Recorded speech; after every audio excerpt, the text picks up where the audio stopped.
Doica visurilor mele, Doica când te văd, ești ca regentul, seminichia și sarea amară, care îmi curăță sufletul de orice tristețe.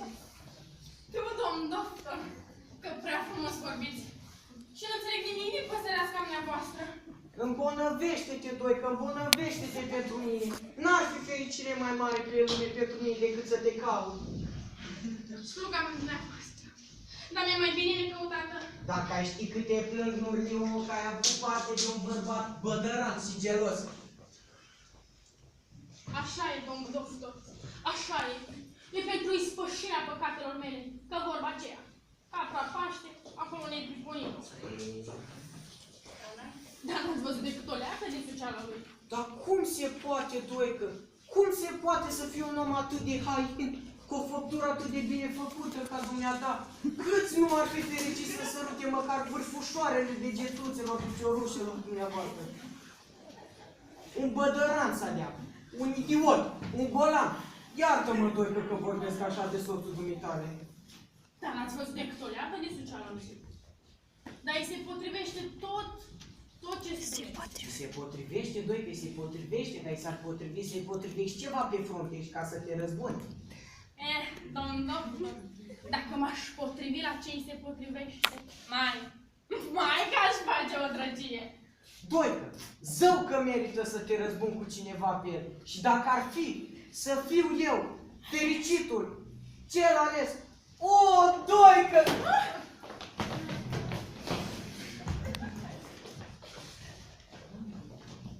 Luca, nu l-ai văzut pe doctorul nostru? Am văzut răstila și am văzut-o și pe nevastă. Unde poate să fie? Nu știu, dar vrea să fie la drac. Păi du-te și tu. Să te ce face, fata mea. Domnule doctor, tocmai mă întrebam de unde. Dădeam o rată prin grădină, cum ai bolava? Mai rău, că leacă dumneavoastră... Foarte bine, asta înseamnă că leacul lucrează. Da, dar ne team că se ne întreagă. N-aveți nicio grijă, am leac pentru orice. Uite-o pe bolava noastră. Iată, domn doctor, domnișoara care vrea o leacă să se miște. Asta o să-i facă bine. Haide, domnule Spițel, ia-i te rog puțul și după aia vom discuta despre boala ei.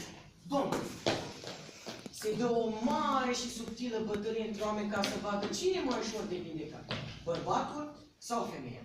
Unii zic că da, alții zic că nu. Ceilalți zic că da, iar eu zic că nu. Lăsăm niciodată un ar trebui. Doamne, doctor, fata mea a vorbit. O, putere miraculoasă a acestui leac. Domnule doctor, cum să vă mulțumim?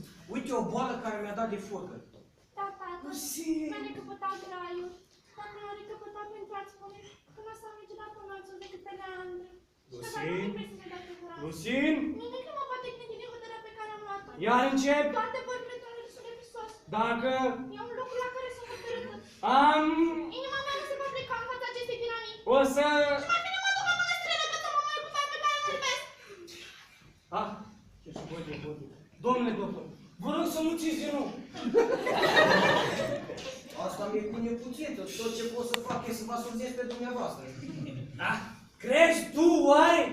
Orice ai căută să faci, nu o să mă duc. O să te măriți corați chiar în seara asta. Pentru Dumnezeu, lăsați-mă să medicamentez eu treaba asta. E o boală ca oricare alta. Și până spre leacă care se ridică de ea. Adică ați fi în stare să ridicați și această boală să te dească? Da, am leac pentru toate boalele. Iar pițierul ne va fi de mare ajutor. După mine nu văd decât un singur leac.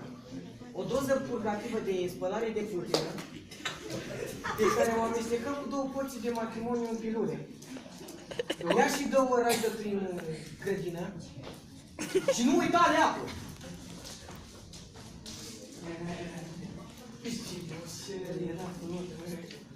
Haide! Domnule, să vedeți drăcea dracului! Fata știe spunea cu Leandră în ei. Dânsul era spițerul și ăsta e o busură care gongopă. Mișelule!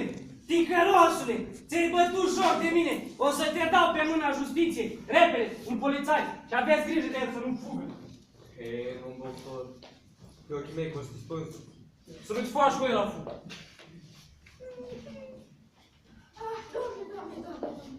Doamne, câte am pătimit până am ajuns la casă. Domnule, știți ce s-a întâmplat cu domnul care vi l-am trimis? terapon. O să-l spun. Vai! Dar ce-a făcut? A pus la care răpirea roșoare noastră. Bărbățele, e chiar adevărat că o să te spânzure? După cum vezi. Și o să primești să te spânzure de față cu atâta lume? Nu știu ce vrei să fac. Măcar de unde ești tu săcelele alea ca lume? Du-te de aici, du-te, îmi sfârși inima.